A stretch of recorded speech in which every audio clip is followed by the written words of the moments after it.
That's why we have to do this ourselves. I'm very curious, by the way. You talk about all the sightings up there in Washington at UFO Central. What do you attribute all the activity to?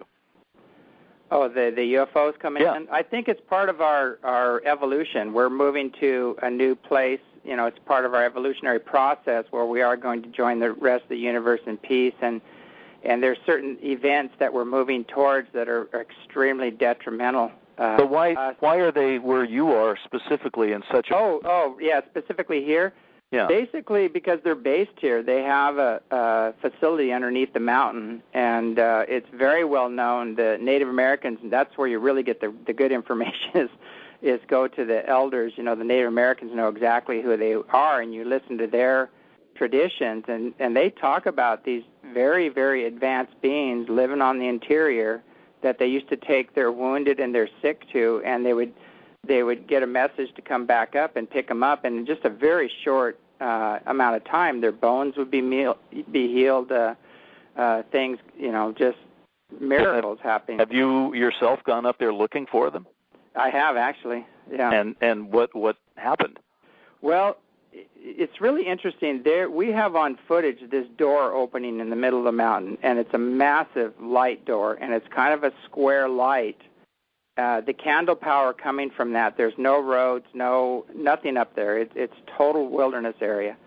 And we have it on several occasions. We've witnessed this door opening up, objects coming out of this door, some of them flying right towards the camera and then making a turn, and extreme energy, like extreme physics being displayed. You know, like I was talking before, objects that would actually morph into three and back into one again, definitely under intelligent control. And I've gone up to that place several times, and I felt an incredible energy. I mean, the hair stands up on your arms.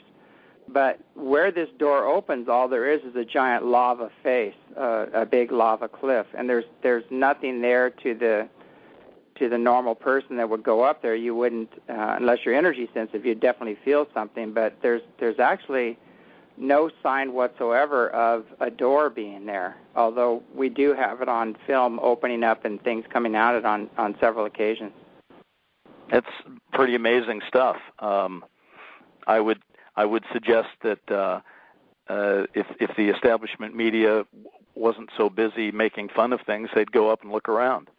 Yeah, you'd think so, even when they're given the footage of the door opening and these objects coming out of it, and they just dismiss it. I just got to say, think high school. Yeah. All right? These guys want to be liked. They don't want to be ridiculed themselves. So what do bullies do? If they don't want to be bullied, what does a bully do? They bully somebody else. Yeah, okay? I think I have a feeling that it goes even deeper in that, because my feelings are, or my idea is that, you know, basically you've got some beings that are extremely advanced, and, you know, these beings have fuelless energy technology. They have the ability to appear, disappear, make right-angle turns at several thousand miles an hour. They're doing things that are just beyond our imagination. So, and, you know, these beings have transcended disease and war and everything. I mean, their technologies are so far superior in their evolutionary process. So basically, they would threaten the oil industry, the war industry. They would threaten the pharmaceutical industry. They would be a threat on every level. And all of these guys are sponsors, you know, for the media. They pretty much control the media. So it's really bad business to have. Well, but you know, we keep one-upping ourselves on going deeper. I agree with you on that analysis, but my experience in the media was never feeling personally manipulated by anybody other than my boss, who was simply looking at my work. I personally think if there's manipulation, it is at the very top level, but that doesn't account for why assignment editors and reporters don't cover this adequately. Mm-hmm. What explains that is that they just think they'll look foolish. That I think if you look back historically to the late 40s, early 50s, when the policy of deny and ridicule first was implemented, the people largely in the military at the time who implemented that policy probably thought they were buying time, that they were stalling for some time while they tried to get on top of what was really happening. I don't think that in their wildest dreams they thought at that time that they would be 60, 70 years down, stream from that event and still have it working. But they stumbled across the twin power of deny and ridicule, and it has worked incredibly well over the years, so well that even though, as you point out, a majority probably believe in the reality of UFO ET reality right now, the media, rather than cater to them, which they would in any other form, if you had over half the population liking a certain kind of ice cream, you'd sell it to them, right? Oh, yeah. But they have been so cowed by the denial and ridicule that they don't do that. They don't follow their own normal marketing positions, other than to do sort of the UFO hunter kind of shows that are relegated to the cable channels. But we don't get the institutional coverage. But, we could go on about the media forever and ever. Let's not do that. Well, there's one other thing. We did have ABC come out here, and they did a very positive piece. They went through the whole history of Dr. Jalen Hynek and Kenneth Arnold seeing the ships here, everything else, and other research. They did a very positive thing on the whole show. It was very good. Where did it air? Footage. It aired. What happened is it aired all over the Northwest. It started going viral, and it just got stomped. It just I think it aired in California here, and then it started. I mean, was it a network coverage or was it a local coverage? It was local coverage, but it was going. It was being networked out to the. Yeah, but I mean, then I would say, okay, why isn't the ABC Evening News up there doing that? Why isn't Nightline up there with you guys for a... good question. Why don't they send a crew up to hang out with you for a week and come back and report on what that was like? Well, they sent, Jay Leno actually sent a crew up here as well, and again, trying to make a spoof out of it. Jay Leno doesn't count, though, you see. Yeah, no, the ships came and then they canned it. They were going to make fun of it, but then they got all this incredible footage and they didn't know what to do with it, so they canned it. Think about that. It did not fit their preconceived notion of how they were going to take that on.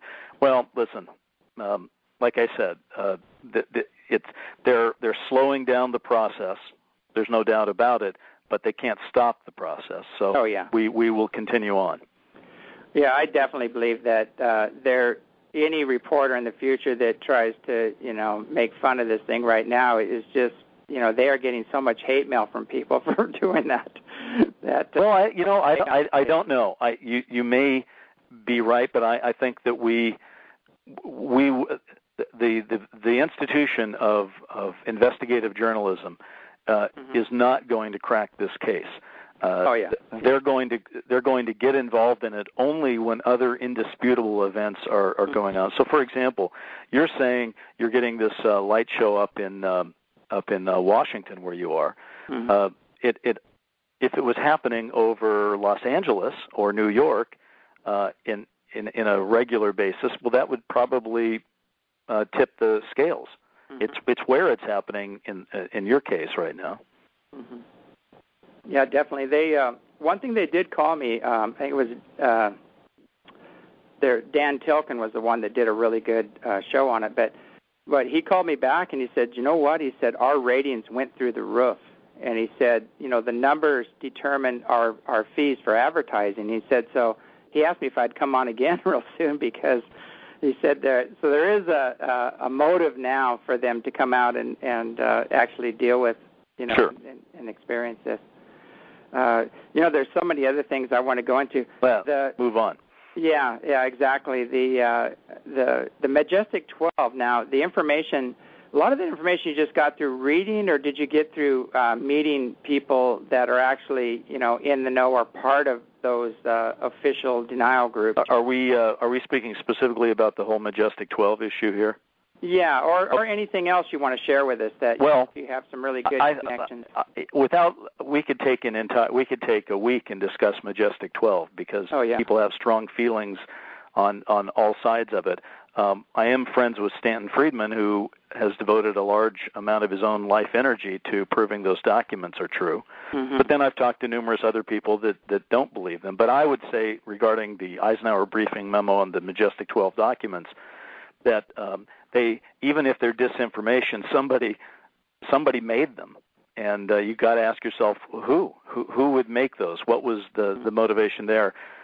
But I will say, my first involvement with Majestic 12 was simply to use it as a creative device for a couple of film and television projects. I first used Majestic 12 as the organization in the official Denial Syfy Channel movie, but then I also used it in Dark Skies, which was an NBC series that aired for a season back in 96, 97, which, by the way, is coming out on DVD on the 50th anniversary of JFK's inaugural, January 18th, 2011.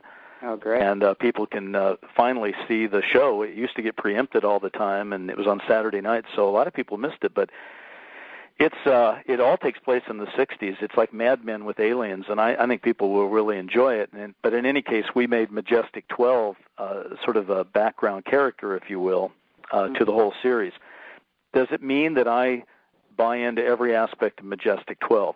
Not really. What it means is that it seemed like there was enough of a case made that we could go ahead and use it dramatically. But I think it would be pretty clear to even the most casual observer that if you go back to the wellhead of Roswell and you say that you believe Roswell was an authentic event and an authentic crash, and say, for example, that Kenneth Arnold up where you are was an authentic observation, and you sort of give some truth and put meat on the bones of those things, then you realize if they didn't call it Majestic 12, they still had some kind of organization, probably in the military at the beginning, that was dedicated to managing this issue. So by any other name, a rose smells the same, I guess. So, So our latest belief in AD after disclosure, and by the way, I encourage people, if they want to know more about it, the book is on Amazon. You can get it from Richard Dolan's publishing company, keyholepublishing.com. And also, we have a website, afterdisclosure.com, that has a lot of information that's not even in the book. But one of the things that Richard and I came to the conclusion while we were doing this is we didn't want to get involved in the Majestic 12 yes or no argument. We simply say that there is a group. Donald Kehoe called them the Silence Group. Other people have referred to them as the Secret Keepers. Some people think they were Majestic 12. They've been called the Unholy 13. You name it. We call them the Breakaway Group. This is based on a concept that Richard first began using in his volumes, UFOs and the National Security State, that refer to the fact that to manage this secret over the years, it's much as Eisenhower said, beware the military-industrial complex, that probably the management of UFOs and UFO secrecy right now is not just a military issue, and may not even primarily be one. It's been morphed over the years, and what we really have right now is some kind of national governmental / security things, maybe modeled on the same way that Blackwater might be. They were certainly a presence in Iraq alongside the American military. He called it a breakaway civilization in his books, basically a group of humans, of course, that sort of existed and walked in a different world than the rest of us do because they knew things that we were not allowed to know. And so we call the group the Breakaway Group because we feel like it's time to get a few different terms out there so we can all agree on, instead of debating the minutia, we can agree on the bigger picture. So we've coined two terms in the book that we have tried to use to make it a little easier to get your arms around the concepts. The first is the Breakaway Group, to refer to the people who manage the secret, and the other phrase is the others. We don't want to tell people that we know who exactly they are. They may or may not be extraterrestrial. They could be anything. There's a lot of different explanations. The only thing we know for absolute fact is that they're not us. And if they're not us, they are others. So our word that we use in AD after disclosure is the others, to refer to them. Yeah, I had my folks were raised in Carlsbad, New Mexico, and in that area, and my grandfather actually owned the major hardware store that, I think it's Bob Frazel was his name, or Frazel, or whatever. Right, Mac Frazel. Yeah, they used to get all of his materials there from the hardware store. They knew everybody, and they knew the sheriff, the first responders. And my grandfather's dead. My grandmother just recently died, But I sat with her, and she told me the story about that, and she met with the sheriffs right after the event, the